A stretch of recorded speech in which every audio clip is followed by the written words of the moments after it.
Deus. Antes de tudo, nós sempre viemos à casa do Senhor para adorá-lo e para bendizê-lo. Amém. E depois a gente vem para buscar alguma coisa de Deus. Eu tenho por certo que você já tem adorado, já tem buscado a Deus essa noite. E Deus se faz presente nesse lugar. Quero louvar a Deus por essa oportunidade de estar aqui ministrando na igreja do cunhado e da minha irmã.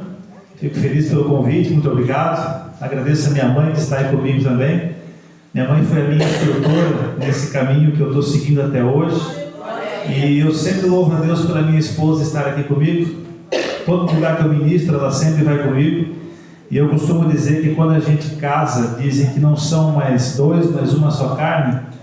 E assim, irmãos, o nome que é falado quando diz vai ministrar a palavra é o Joniel. Mas sem ela do meu lado eu não faço nada. Então eu tenho por certo que tudo aquilo que eu faço é uma parceria, tudo que a gente vive é conjunto, é junto. E cada mensagem que eu trago para a igreja, ela já ouviu umas 10 vezes em casa todas as minhas ideias, discutimos sobre isso. E eu fico feliz cada dia que ela pode estar comigo, eu posso ministrar. Irmãos, sobre esse texto que eu li, falando a respeito de escolhas de Deus, pessoas que Deus escolhe para salvar, Deus escolhe para usar em suas mãos, o texto por si só fala demais. Eu li ele bem pausadamente, justamente para você ver cada frase que foi falada, cada palavra que foi falada. Porque eu diria assim, se você está começando a ler a Bíblia, não tem aquele conhecimento, acha que tem que ler de Gênesis, Apocalipse, para entender tudo, começa lendo as cartas de Paulo que você vai ter conteúdo suficiente para viver. Depois você se aprofunda nas outras coisas um pouco mais complicadas, porque o apóstolo Paulo, ele traz a Bíblia de uma forma já aplicada, porque as cartas de Paulo, a gente lê 1 Coríntios, 2 Coríntios, Colossenses, Filipenses, todas essas cartas eram voltadas para igrejas. O apóstolo Paulo passava nos lugares, pregava o Evangelho, as pessoas se convertiam e tinha um grupo, como tem esse grupo aqui da igreja do Alto Máximo, e o apóstolo Paulo enviava uma carta, no caso aqui, para o Geraldo, enviava uma carta para ele dizendo, olha, faz assim, assim, assim com a igreja. Eu tenho percebido tal coisa na igreja, melhore isso, mude aquilo, faça tal coisa, Deus faz isso, Deus faz aquilo. Então as cartas de Paulo, elas são uma palavra de Deus já aplicada, que nós possamos entender com bastante facilidade. Claramente nesse texto que eu li, ele está falando sobre Deus escolher vidas, Deus escolher pessoas. E quando a gente olha para a escolha de Deus, nós vamos entender que Deus, ele não usa a lógica humana para salvar as pessoas. Ele não usa aquilo que é óbvio, aquilo que é comum, aquilo que é normal. Só que tem vezes que Deus usa. O que eu quero dizer com isso, irmãos? Eu sou filho de crente, eu cresci na igreja, como minha mãe estava aqui hoje falando. Minha mãe já se converteu muito cedo e a gente se acostumou com esse caminho. Então, se fosse olhar os olhos humanos, é algo lógico Deus me escolher para estar ministrando a palavra. E Deus me escolheu para fazer isso, mesmo sendo lógico. Só que existem outras pessoas que cresceram num lar totalmente turbulento, totalmente bagunçado, numa família que não era cristã, e essas pessoas também são escolhidas, e Deus nesse momento não usou o lógico. Aquele talvez que era para estar perdido, que era para estar caído, que era para estar roubando, traficando, fazendo bagunça, fazendo farra, esse também Deus salva. Então a gente vê que Deus não tem uma lógica para salvar, Ele salva aquilo que a gente acha que vai ser salvo, mas Ele também salva aquilo que a gente não acha que vai ser salvo. E nós, como seres humanos, temos um olho muito bom para dizer que fulano não serve, que esse não presta, que aquele não é bom, que aquele não sabe fazer. Aí Deus olha para essas pessoas e diz, meu filho, eu olho diferente de ti. Quando eu quero escolher alguém para salvar, eu escolho. Quando eu quero escolher alguém para usar, eu escolho. Então, o primeiro ponto, nós vemos isso, é claramente o que Paulo fala nessa palavra. Deus não escolhe do jeito que a gente vê. Para que texto melhor para a gente exemplificar isso do que a escolha de Davi? Deus escolheu aquele que era o totalmente improvável para salvar o povo de Israel. Quantas vezes, diz quantas coisas. E quando a gente olha para a Bíblia, eu costumo geralmente analisar a Bíblia e analisar os personagens bíblicos, pessoas que viveram vidas inspiradoras. Se você olhar para a vida de Abraão, se você olhar para a vida de Moisés, de Davi, são tantos personagens bíblicos que nós temos para analisar. A gente tem a tendência a se inspirar nessas pessoas, e é muito bom fazermos isso, olharmos a forma que Abraão viveu, aonde que ele acertou, e procurarmos acertar da mesma forma. Isso é muito bom. Só que quando a gente olha para os personagens bíblicos que tiveram uma vida inspiradora, a gente sempre tem que lembrar que você não tem a história deles por completo. Por que eu estou falando isso?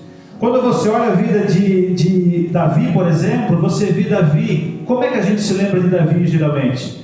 A gente se lembra de Davi como o grande rei de Israel. Qualquer criança que você perguntar quem é Davi, ele vai dizer: Davi é aquele que matou o gigante Golias. Então a gente pega alguns pontos da vida dos personagens bíblicos que mais nos chamam a atenção e se baseia nisso. Só que você se esquece que você não tem a história deles por completo. Alguns você tem mais detalhes, menos detalhes, mas não tem a história deles por completo. Agora, quando você olhar para a sua vida, você conhece a sua história por completo. Você sabe cada vez que você falhou, você sabe cada vez que você errou. Você sabe cada vez que você disse: Senhor, a partir de segunda-feira eu vou te servir melhor, e quando chegou segunda-feira você não serviu a Deus melhor, e daí agora você olha para trás e pensa: mas Senhor, eu não tenho força, porque aquele dia eu te prometi, eu não fiz, aquele dia eu errei, aquele dia eu pequei. Então a grande diferença é que as nossas vidas a gente conhece ela por completo. Se eu analisar a vida de Abraão, você vê Abraão entregando seu filho Isaque em sacrifício, e você pensa: nossa, que homem de fé, eu queria ser assim também, mas eu não consigo ser que nem Abraão. Então nós olhamos para nossas vidas e vemos as nossas falhas e os nossos erros, e quantas vezes isso está nos parando para fazer alguma coisa. Eu, quando ministro a palavra, eu sou alguém que procura estudar bastante aquilo que eu vou falar, e eu procuro pregar Deus de uma forma muito real. Porque se eu trazer para você aqui uma mitologia, algo que seja impossível de seguir, que tudo nas nossas vidas é milagre, que tudo é viver o impossível, que Deus desce do céu e fala comigo todos os dias, talvez para você não vai ser dessa forma, mas eu procuro pregar um Deus real, que fala de uma forma real. É naqueles mínimos detalhes da tua vida que Deus está agindo, está operando. Às vezes não é de uma forma que hoje você não consegue nada, amanhã você está transformado. Às vezes é uma transformação lenta, demorada, aos poucos, mas Deus vai fazendo na tua vida e vai mudando. Irmãos, eu quero traçar um paralelo entre a história dessas pessoas que eu falei e entre as nossas vidas, porque a gente conhece nossas vidas por completo. E eu até coloquei uma frase em minha mensagem que eu venho falando ao longo do tempo. Irmãos, é o seguinte, vou usar até minha vida para dizer para vocês me viram tocando violão hoje. Eu já fui líder de conjunto há algum tempo atrás, fiquei 7, 8 anos liderando uma banda. E quando eu comecei a tocar violão, você sabe o que eu ouvi? Johnny, faz outra coisa, que isso aí não é para ti. Aprenda outra coisa, isso aí não é para ti. E eu aprendi, eu consegui fazer aquilo. Só que tem outras coisas na minha vida, quando eu mesmo digo que eu não consigo fazer alguma coisa, é muito pior do que alguém falando que eu não posso.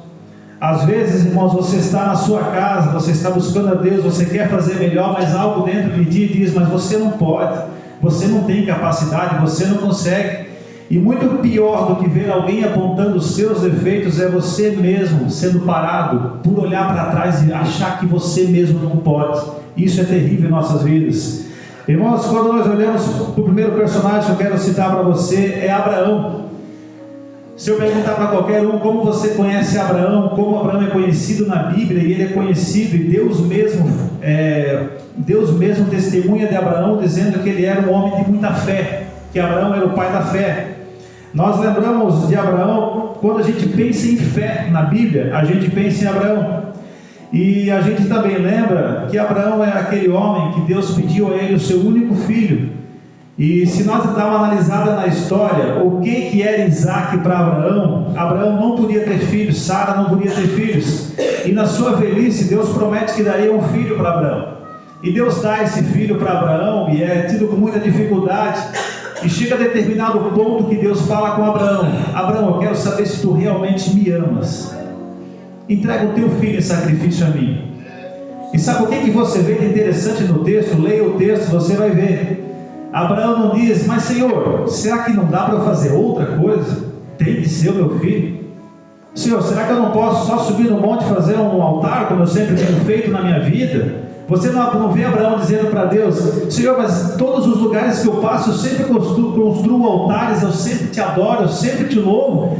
Isso não prova que eu estou na tua presença? Você não vê Abraão fazendo isso.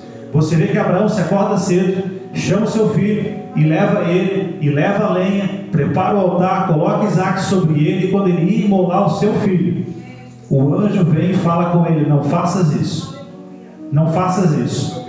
E quando você vê Abraão subindo para esse sacrifício, Isaac pergunta para eles: pai, veio tudo aqui, mas e cadê o cordeiro? Aí Abraão fala o que para ele? Deus proverá. Eu venho aqui dizer para você que talvez Abraão nem estava imaginando que Deus provia alguma coisa.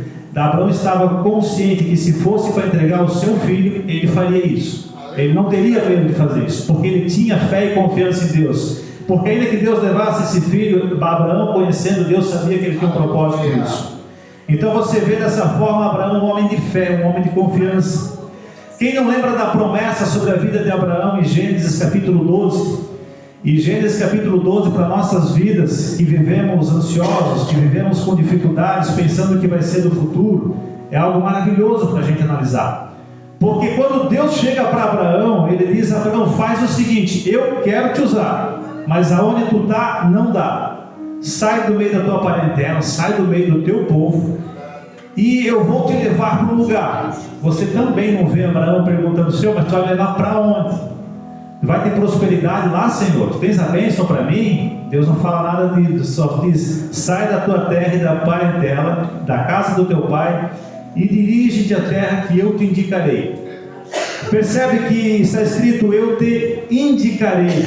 Não, Abraão, tu vai para aquela terra tal, aquele lugar é. E hoje, se Deus fala com a gente que a gente vai para um lugar que Ele ainda vai nos indicar, será que a gente tem coragem de confiar? Será que a gente tem coragem de simplesmente sair e ir, mesmo sabendo que é para um lugar completamente desconhecido?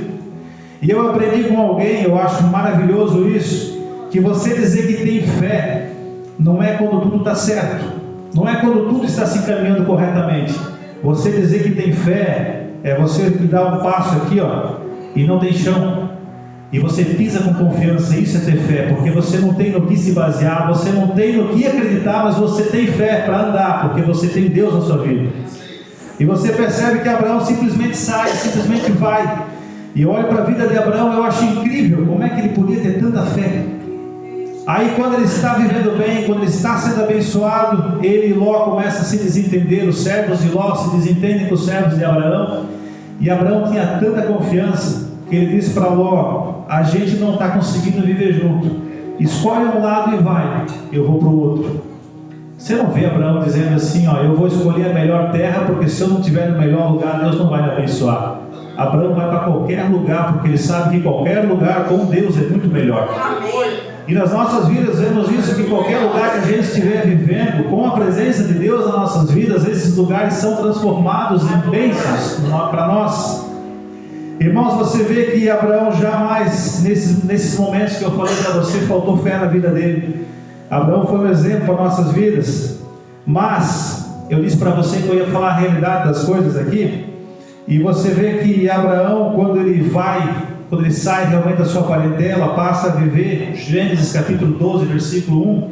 Em Gênesis capítulo 12, versículo 10, diz o seguinte: contudo sobreveio grande escassez e fome sobre as terras de Canaã, e Abraão desceu para o Egito para ali viver algum tempo, porquanto a falta de alimentos assolava a terra. Lê esse texto bem, você vai ver que Abraão não pergunta para Deus se era para ele ir para o Egito ou se não era para ele ir para o Egito. Abraão vai, ele simplesmente vai. E por que eu digo para você que Abraão nesse momento talvez não estava na presença de Deus e ele não agiu com fé? Faltou comida na sua terra e ele sai daquela terra, mas aquela terra quem tinha dado era Deus. Abraão vai para o Egito, ele desce para o Egito. E o que acontece no Egito?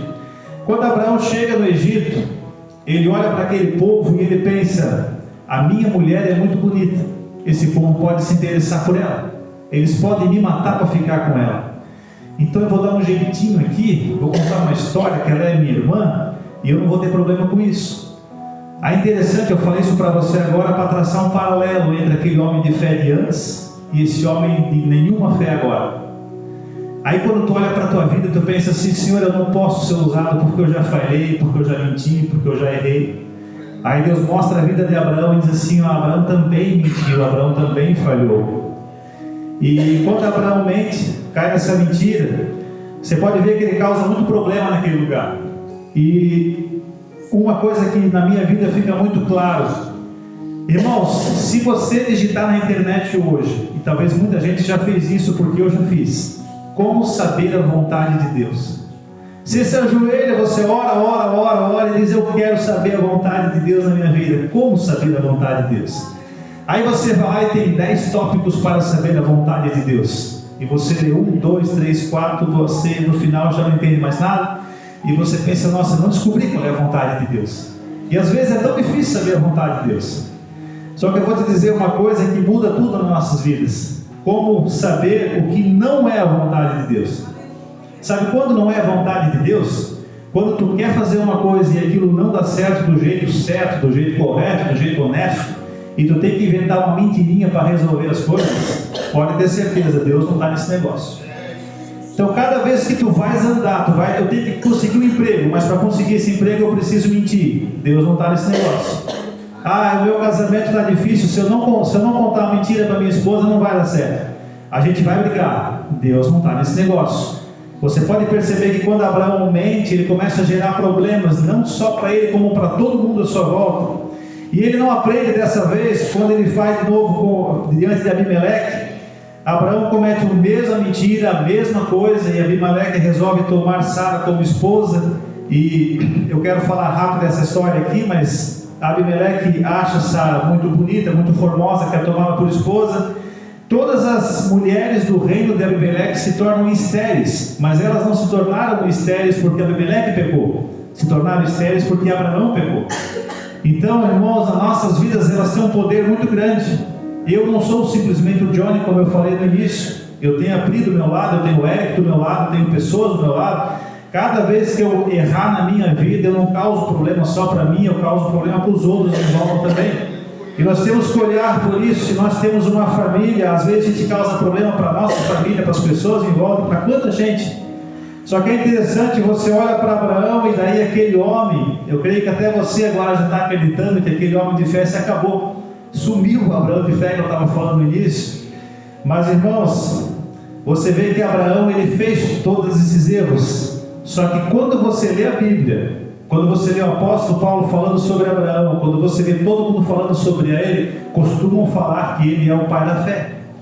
Porque Abraão pode ter cometido os erros, a história dele não foi perfeita. E Deus vem aqui ensinar para você que a tua história também não é perfeita, você também pode ter cometido erros, mas uma coisa é cometer erros, outra coisa é viver nos erros. Então a gente pode sim errar, a gente pode sim nos perder às vezes pelo caminho, mas o Deus que eu sirvo, o Deus que eu conheço é aquele que restaura nossas vidas. Não importa onde a gente pisou, não importa o que a gente fez. E é interessante que com Deus não precisa muito para você alcançar a salvação dele. Talvez para você reconquistar a confiança de uma pessoa precisa muito tempo. Mas se você tão somente ajoelhar e dizer: Senhor, eu me arrependo, eu peço perdão do que eu fiz, Deus te perdoa. E se um dia você foi chamado de o pai da fé, continua sendo a promessa sobre você. Você pode ver que a descendência toda de Israel, ela veio baseada em Abraão. Todas as bênçãos que essas pessoas receberam no futuro, Isaac, Jacó e o povo que foi para frente, foi baseado em Abraão. E eu já preguei outras vezes sobre Abraão. Lá na frente, Deus olha para pessoas e diz: eu vou te abençoar por amor ao meu servo Abraão. A promessa não caiu por terra, por causa do que ele fez. E sobre as nossas vidas não há algo também maravilhoso em relação a isso. Às vezes Deus fala coisas com as nossas vidas e passa anos e as coisas não acontecem. Às vezes a gente acha que Deus retirou a promessa sobre as nossas vidas, mas eu digo para você hoje com certeza, se Deus te fez uma promessa, ela está de pé. As promessas de Deus jamais vão por terra. Irmãos, eu saio da vida de Abraão e eu quero falar com você sobre Moisés. Quem era Moisés? Moisés era um grande conquistador. A gente conhece como Moisés, um homem, a Bíblia mesmo fala de Moisés como um homem. Números capítulo 12, versículo 3. Ora, Moisés era um homem muito paciente e o mais manso dos homens de sua época. Você pensa no homem calmo, era Moisés. Pensa no homem paciente, era Moisés. A gente lembra de Moisés dirigindo um povo de 2 milhões de pessoas no deserto. Irmão, será que era fácil cuidar de 2 milhões de pessoas? Eu trabalho com pessoas e eu sei que às vezes cuidar de 2, 3, 4 pessoas, funcionários, clientes, é tão complicado, porque cada um pensa de um jeito. Um acha que tem que ser de um tipo, outro acha que tem que ser do outro. E Deus colocou Moisés para dirigir esse povo. E quando você vê o chamado de Moisés, uma primeira coisa que Moisés fala, quando Deus chama ele diz assim: Senhor, meu irmão é melhor que eu, chama outro, eu não sei nem falar, Senhor.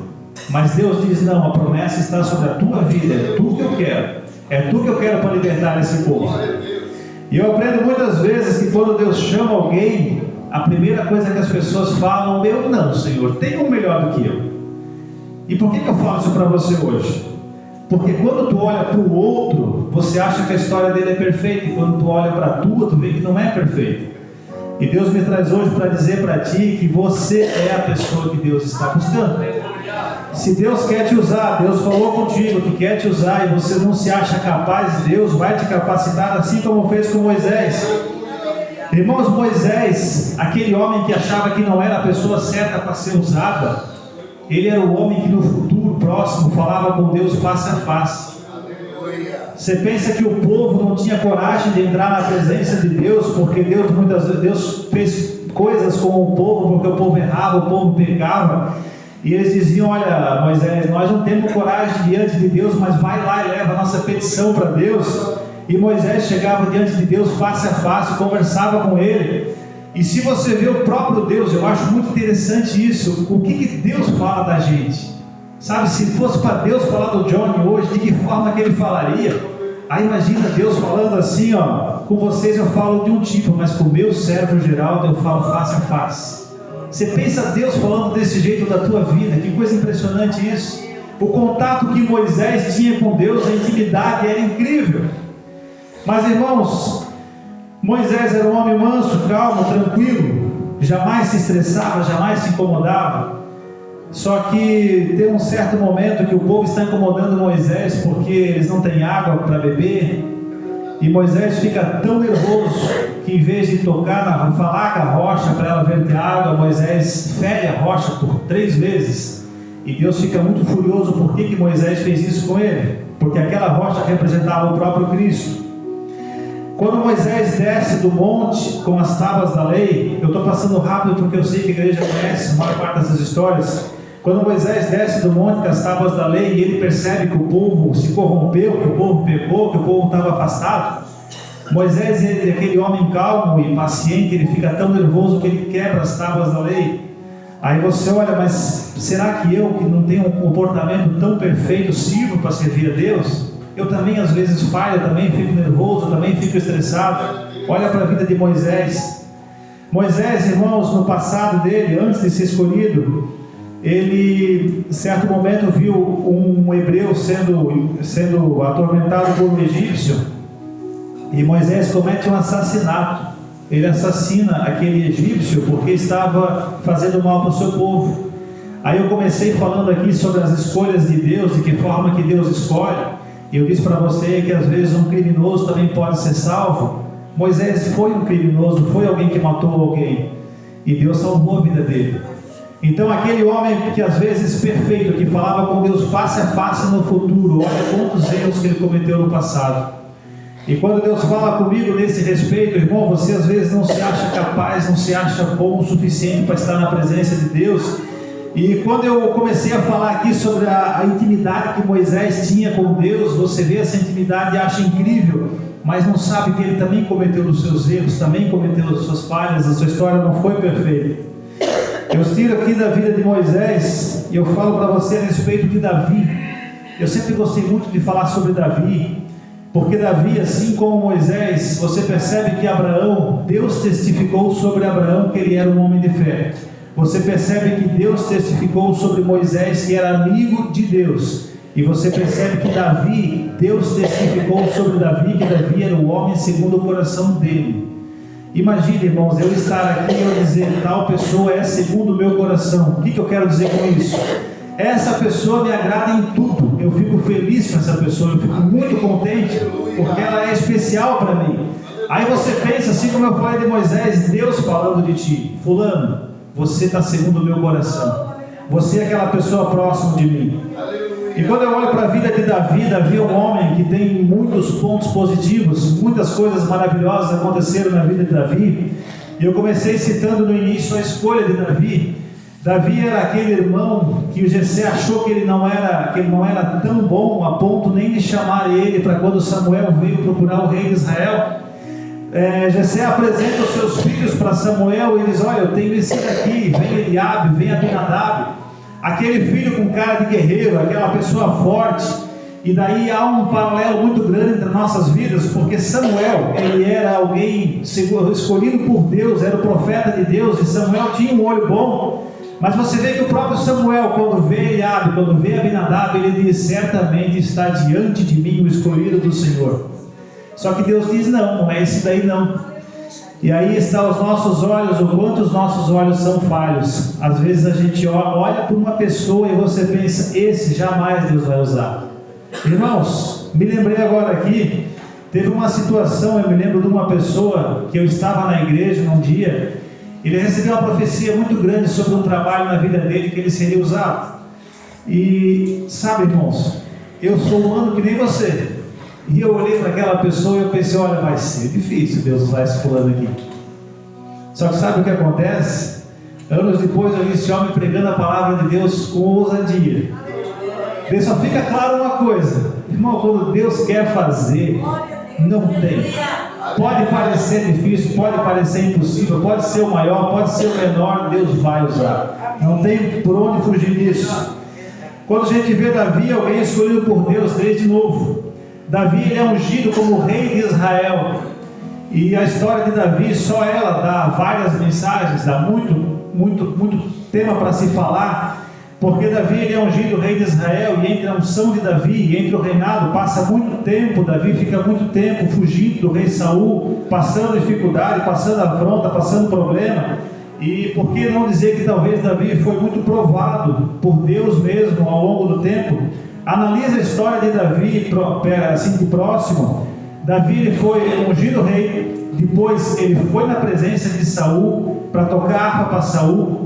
Quantas vezes Saul tentou matar Davi, e quantas vezes Saul tentou o mal. E daí vem algo para nós que é bastante doído nas nossas vidas. Irmão, se Deus profetizar na minha vida que eu vou ser pastor, se não acontecer em 1 ou 2 anos, eu começo a resmungar e eu brigo e digo: Senhor, mas como é que está demorando tanto a promessa? E Davi foi trabalhar junto com o rei. Tendo sido ungido rei, ele foi trabalhar com Saul. Saul tenta matar Davi por várias vezes. Davi chegou a matar o gigante Golias enquanto estava ao serviço de Saul.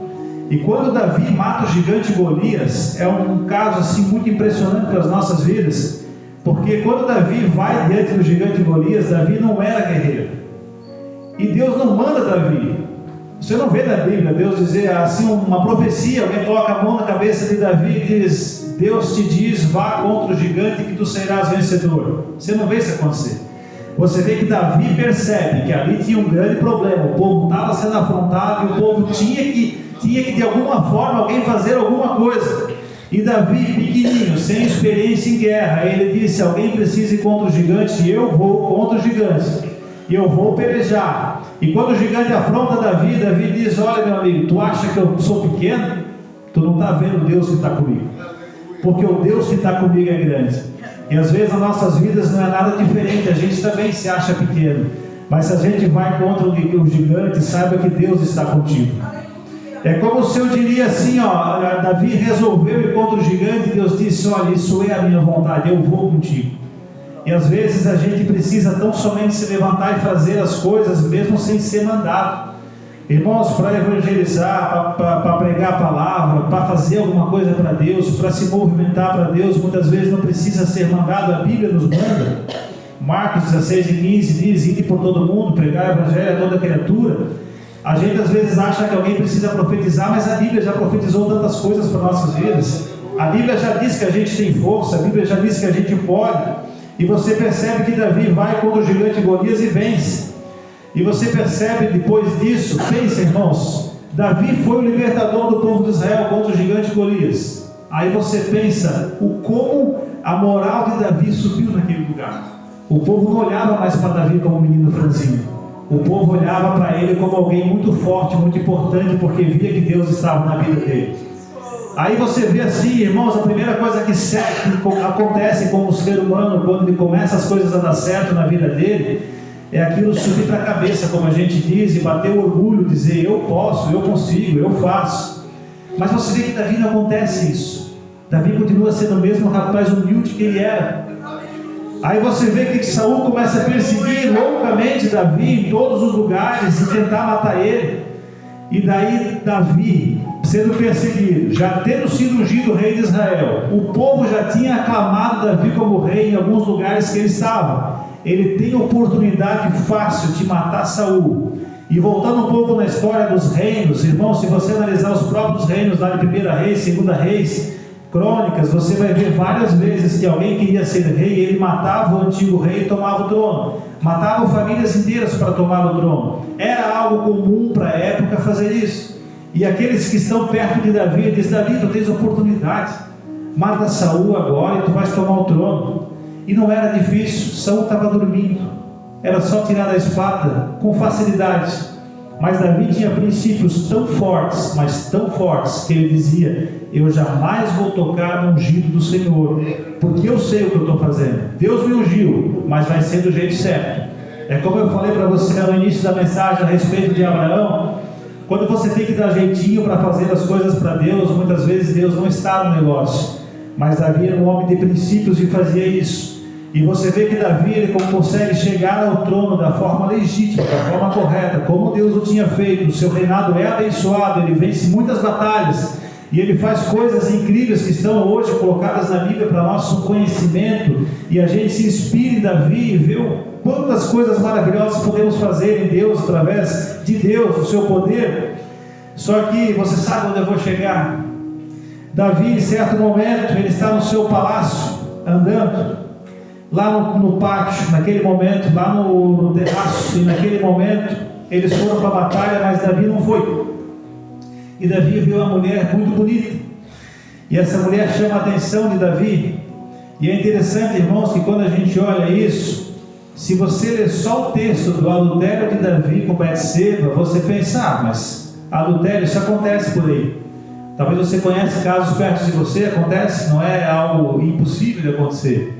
Mas, irmãos, acontece. Mas aí você olha para Davi, um cara de princípios, um cara correto, que fazia tudo certo, cair nisso. Vem claramente mostrar para nós que o inimigo achou a brecha certa para agir na vida de Davi. Só que existe um ponto. Davi percebe que ele errou, ele percebe que cometeu um pecado. Aí existe outro ponto interessante que eu quero falar para você. Às vezes você erra e não precisa ser um adultério. Irmãos, pecado para Deus pode ser grande, pequeno, continua sendo pecado. A mentira continua sendo pecado. Qualquer coisa continua sendo pecado. Qualquer coisa que defraudar a palavra de Deus, ela continua sendo pecado. E eu tenho visto isso muitas vezes. A pessoa comete um pecado, e daí, para esconder aquele pecado, ele comete outro para mentir. E depois, para esconder o outro, ele comete mais um. E ele vai se afundando, e vai se afundando, e vai se afundando. E cada vez fica mais difícil de voltar. E você vê claramente isso na vida de Davi, aquele homem com tantos princípios. Ele comete um adultério, logo em seguida ele comete um assassinato, e ele acha que Deus não estava vendo. Mas Deus estava vendo. Só que tem um ponto na vida de Davi. Quando o profeta Natan vai bater de frente com ele, repreender ele, Davi se humilha, pede perdão, se arrepende, e Deus o perdoa. Eu comentei vários pontos aqui na minha mensagem, falando para você a respeito de pessoas que pecaram e que erraram. E eu cheguei em Davi, que talvez é algo que a gente leva a ser algo mais sério, mais grave. Mas a minha mensagem continua sendo uma só: Deus perdoa. Deus continua perdoando. Promessas de Deus continuam sendo reais na vida das pessoas, independente daquilo que eles fazem. As promessas estão de pé. Só que sabe o que acontece? Cada vez que você erra com algum ponto, e você repete, você mesmo passa a achar que não pode mais fazer para Deus. Mas Deus diz que os sonhos que Ele colocou na tua vida continuam tudo de pé, do mesmo jeito. Deus não volta atrás da sua palavra de nenhum ponto, de nenhuma forma. E por último aqui, eu entro em um último personagem para falar para você essa noite a respeito de Elias. Aí você já vai se adiantar e pensar: mas Elias não pecou. Onde tu quer chegar com isso, John? Elias, irmãos, era alguém incrível também da Bíblia, porque Elias, em 1 Reis capítulo 17, a gente sabe o que Elias faz. E lembre-se que eu falei a respeito de Davi, quando era para ir para o gigante, contra o gigante Golias, Deus não o manda fazer aquilo. Elias, assim como Davi, era um homem de princípios, ele sabia o que era certo. E ele chega diante de Acabe e fala aquela profecia que a gente acha impressionante: pela minha palavra não vai chover. Deus não mandou eu falar isso, mas pela minha palavra não vai chover. Não estou falando para você que você é para profetizar qualquer coisa a partir de hoje. Eu estou falando que Acabe estava totalmente errado, totalmente perdido, e Elias tem a coragem de repreender o rei, sabendo que o rei poderia mandar matá-lo com facilidade. Mas Elias tinha tanta coragem, tinha tanta força, e ele sabia que Deus estava tanto com ele, que ele faz isso. Quando chega o capítulo 17, Deus diz: olha Elias, tu arrumou um problema lá, não vai chover, mas eu arrumei um jeito de te sustentar. Tu vai lá perto do ribeiro, eu vou mandar para ti comida, eu vou te manter com água, tranquilo. E Elias fica do lado do ribeiro, e Deus o sustenta. E após aquele ribeiro se secar, vem novamente a palavra de Deus sobre a vida de Elias: Elias, agora tu se levanta, e tu vai, que eu arrumei uma viúva para te sustentar. Irmão, se tem uma pessoa que não tinha nada para sustentar ninguém na época da Bíblia, era uma viúva, porque ela dependia dos outros. Mas Deus fala para Elias: tu vai lá que a viúva vai te sustentar. E sabe o que Elias faz? Ele simplesmente vai, e ele chega lá e conversa com a viúva. Aí, sabe aquela hora que Deus fala contigo: faz tal coisa, tu vai lá e faz, e tu vê, mas nossa, Deus não pode fazer esse negócio de jeito nenhum. Porque ele diz para a viúva trazer um copo de água, ela disse que vai trazer. Aí ele disse: então faz o seguinte, agora faz um bolo para mim. Aí a viúva diz: olha Elias, eu não tenho nem para mim, como é que eu vou fazer bolo para ti? Sem chance nenhuma, eu vou comer isso daqui, o restinho da farinha que eu tenho, depois eu e meu filho vão morrer, nós não temos mais esperança nenhuma. E Elias fala: o Senhor Deus me falou da seguinte forma: vá lá, faça o bolo como tu falaste, mas faz primeiro para mim, depois faz para ti. E o interessante é que essa viúva, que não tinha nada, ela vai lá e faz conforme a palavra que Elias fala. Ela confia na palavra de Deus. E você vê que depois o texto de 1 Reis 18, ele vai dizer que a viúva, seu filho, Elias, viveram muito tempo. A farinha da botija não se acabou, o azeite não se acabou, porque Deus o sustentou. E assim como eu citei no início que Abraão provocou problemas à sua volta pela sua mentira, você vê que Elias provocou bênção na sua volta pela sua sinceridade e pela sua fidelidade. Assim como as nossas vidas longe de Deus, longe da presença de Deus, fazendo o que é errado, pode provocar problema, a hora que as nossas vidas estão perfeitamente na presença de Deus, elas provocam bênçãos para nossas famílias, para nossos filhos, para todos à nossa volta, amigos, funcionários, todo mundo na sua volta é abençoado pelo aquilo que você faz. Se você continuar lendo o texto, o filho da viúva morre, e quando o filho morre, essa viúva chega para Elias e diz: mas tu viesse aqui para causar problema na minha vida? Ela já tinha sido sustentada, Deus já tinha sustentado ela, já tinha provado que era fiel. Mas quando o filho dela morre, complica a coisa, e ela vai questionar Elias. E sabe o que Elias faz? Elias ora a Deus, se coloca diante do menino, ora por diante dele, ora e ora mais uma vez, e busca, e chama a Deus, e pede uma cura, e Deus salva o filho da viúva, e ele é curado, e ele volta à vida. Irmãos, aí eu te pergunto: será que o filho da viúva morreu porque Elias estava na casa dela? Eu acho que não. Eu acho que ele morreu porque ele ia morrer. Era a tendência da vida dele.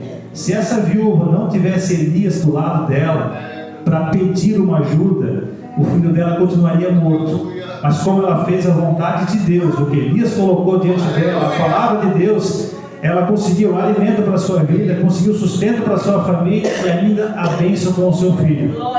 Então, irmãos, cada vez que a gente está na presença de Deus, buscando a Ele de verdade, crendo na sua palavra, só as bênçãos estarão sobre nossas vidas. Assim como podemos causar problemas, podemos causar bênçãos nas nossas vidas. Irmãos, agora você pega tudo isso que Elias viveu e você acredita que em outro texto aqui, que a gente conhece muito sobre Elias, é quando Elias quer provar que Deus era Deus de verdade sobre o povo de Israel. E ele coloca de um lado o altar dele e do outro lado o altar dos 450 profetas de Baal. E Elias ora a Deus. Para encurtar a história aqui, Deus manda fogo, queima o seu altar, a água se seca, tudo acontece, milagres maravilhosos, como nós vimos até agora acompanhando a vida de Elias. E ele pega esses profetas de Baal, 450 profetas, irmãos.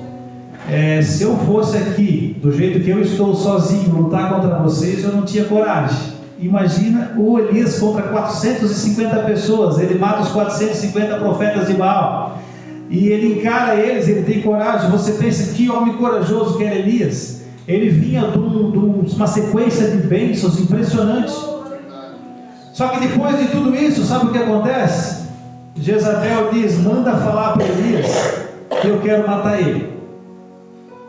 E daí, o homem corajoso, ele se esconde numa caverna e diz, Senhor, eu não quero mais, para mim chega, não dá mais desse jeito. Mas gente, como esse homem foi abençoado, como Deus sustentou ele até aqui, como é que ele vai cair em depressão nesse momento? Como é que ele vai chegar ao ponto de pedir a morte?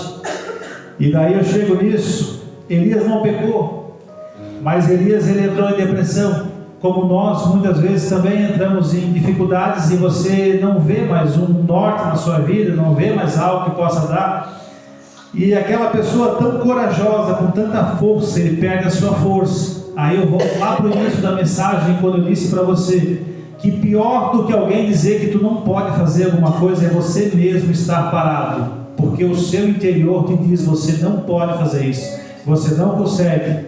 E quem já passou por momentos difíceis sabe que às vezes você passando por um momento difícil, você não vê futuro, não tem mais esperança, não tem mais chance. Mas Elias, quando passa por isso, chega a determinado momento, Deus o levanta e ainda o usa por algum tempo, porque Deus cura qualquer coisa. Assim como eu disse que Deus perdoa, Deus também cura depressão, Deus cura ansiedade, Deus cura tudo. Deus ele tem poder para fazer na tua vida aquilo que você mesmo não acredita. Eu poderia falar de muita gente aqui ainda, mas eu quero encerrar minha mensagem. Mas irmãos, quando a gente olha para os profetas da Bíblia que eu citei até agora, nós vemos que eles eram tão humanos quanto nós, tinham tantas dificuldades quanto nós temos hoje, e ainda assim Deus os usou em suas mãos, e ainda assim Deus salvou essas vidas, independente das suas falhas e das suas dificuldades. E quando você me fala assim, olha, me falta a fé, eu não posso vencer, eu te digo, Deus te dá essa fé que está me faltando. E se você talvez dizer, no passado eu fiz coisas que eu mesmo me envergonho, eu quero dizer que Deus é aquele que esquece o passado e pensa no futuro. Irmãos, não é possível você voltar e fazer de novo diferente, não dá, isso não existe nas nossas vidas. Agora, se a gente ficar paralisado, aí sim o inimigo vai ter liberdade para agir em nossas vidas e nos parar, e não vamos ter nada de bom nisso. Irmãos, se você dizer que você está deprimido hoje, talvez ansioso, com dificuldades, Elias não deixou de ser usado por Deus por isso. Só que tem um ponto, e assim ele é um pouco forte nas nossas vidas. Eu estou aqui até no culto do ciclo de oração, e se tem algo que modifica as nossas vidas, é a oração. A oração muda as nossas vidas. Só que todas as vezes que eu falo sobre oração, eu falo do mesmo jeito. Eu não vou chegar aqui e dizer para ti que orar é fácil. Às vezes é, e às vezes não. Eu me lembro que eu participava como adolescente, eu tinha 12 anos, de uma consagração de adolescentes na sede ali do Blumenau, e eles colocavam nós para orar. Na minha cabeça parecia que eram umas 2 horas, talvez era 5 minutos, mas eu achava que eram umas 2 horas. E o tempo não passava, não passava de jeito nenhum. Parecia que aquilo era uma eternidade. E eu orei uma vez, 2, 3, e todo sábado de manhã daquele jeito. A minha ainda lembra, né, irmã Sônia? E teve um dia, irmãos, que eu comecei a orar com aquela idade mesmo. E aquilo fluiu de um jeito que o tempo passou voando.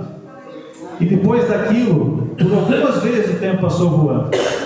E às vezes é o seguinte, irmãos, se para você o orar não é fácil, faça mesmo sem ser fácil. Se às vezes para você ler a Bíblia não é tão fácil, faça mesmo sem ser fácil, mas não deixe de fazer. Tira um tempo para isso. Eu vou tirar 10 minutos do meu dia para orar, 5 minutos, 2, 3, 1. Não importa, para quem não faz nada, o pouco é bastante. Através da oração você encontra salvação na tua vida, você encontra solução para as coisas. E sabe, irmão, ser sustentado, você pensa que quando Elias foi perto daquele ribeiro que Deus disse que sustentaria ele, não imagine algo, a gente imagina algo totalmente sobrenatural, que Deus tinha feito uma promessa maravilhosa com ele, e às vezes a forma que Deus está sustentando a tua vida é parecida com essa. Às vezes tem aquele mês que você acha que o teu dinheiro não vai chegar no fim do mês, e chega, aí você pensa, administrei bem meu dinheiro. Não foi não, meu irmão, foi Deus na tua vida. Aí às vezes você pensa, nossa, mas aquele rapaz se converteu lá, meu filho estava perdido, agora está na igreja. É porque ele se juntou com o fulano, e o fulano era bom, por isso que ele está na igreja. Não é, meu irmão, é Deus agindo na tua vida. Tenha certeza, você ora, às vezes você não vê nada, às vezes as coisas até pioram, mas Deus vai continuar agindo na tua vida. Minha mãe está aqui, e eu tenho algo interessante, me lembrei agora. Teve momentos na minha vida, tipo hoje eu estou na igreja, e eu assim, me desviar da igreja, nunca me desviei, fui mais, fui menos, mas sempre fui. Só que eu andei com pessoas muito erradas, se fosse dizer, com companhias ruins, e já teve momentos em que eu olhei para trás, e eu falei isso para a Pri várias vezes já, que eu não sei como naquele meio eu não me perdi, e Deus falou várias vezes comigo, enquanto tu estava lá, tua mãe estava orando. Enquanto tu estava lá, tinha alguém buscando por ti. E quantos testemunhos desse a gente conhece? Eu tenho hoje uma certa idade, já estou na igreja há muitos anos, e quantas vidas eu vi subir nesse púlpito para dizer, eu estou aqui porque alguém orou por mim. Eu estou aqui porque alguém buscou por mim. Por isso que eu estou na presença de Deus. Irmãos, quando eu olho para o jeito de Deus salvar as nossas vidas, para o jeito de Deus usar as nossas vidas, eu volto ao texto que eu li. 1 Coríntios 1:27, sabe quem que Deus escolheu? Deus escolheu justamente aquilo que para o mundo é insensatez, para envergonhar os sábios. Aqueles que acham que vão ser usados não são, porque Deus escolhe diferente. Escolheu precisamente aquilo que o mundo julga fraco, para envergonhar aqueles que são fortes. E Ele escolheu o que do ponto de vista do mundo é insignificante, para reduzir a nada aquilo que é. Irmãos, Davi, diante do gigante Golias, era insignificante. E esse insignificante reduziu a nada aquele que se achava muito poderoso. Irmãos, o Deus que agiu na vida de Davi, Ele age nas nossas vidas até hoje. Se alguém pode ter mudado, fomos nós, mas Deus jamais mudou. E hoje Deus me trouxe aqui, nesta igreja, para falar para a tua vida. Todos os planos, todos os propósitos que Deus colocou diante da tua vida, eles estão de pé. Não importa se você deu uma voltinha no mundo, se você voltou para a igreja, não importa se você se afastou, se você voltou, não importa se você mesmo não acredita em você, Deus acredita em você. E se Deus te trouxe aqui é para dizer que cada promessa, cada plano está diante dele, está diante de você para que você possa realizar. Eu quero convidar a igreja a estar de pé.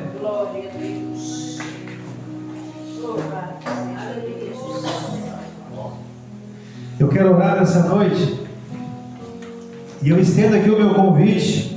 Talvez é você que precise, ou talvez você conhece alguém que precise de uma bênção. E às vezes a gente pensa que buscar pelos outros pode não dar certo, mas tenha fé que você buscando, por quem você está buscando, em quem você está acreditando, eu tenho por certo que dá certo sim, que Deus tem propósito nisso, Deus tem plano nisso. Irmãos, esse Deus poderoso que faz a mudança em nossas vidas, Ele está aqui dizendo para você, se você quer dar um passo à frente, se você quer buscar algo de Deus, vem à frente, eu quero orar pela tua vida nessa noite. Não sei se temos alguém talvez que queira aceitar Jesus essa noite. Você ouviu a palavra e você crê que esse Deus pode ter a liberdade de entrar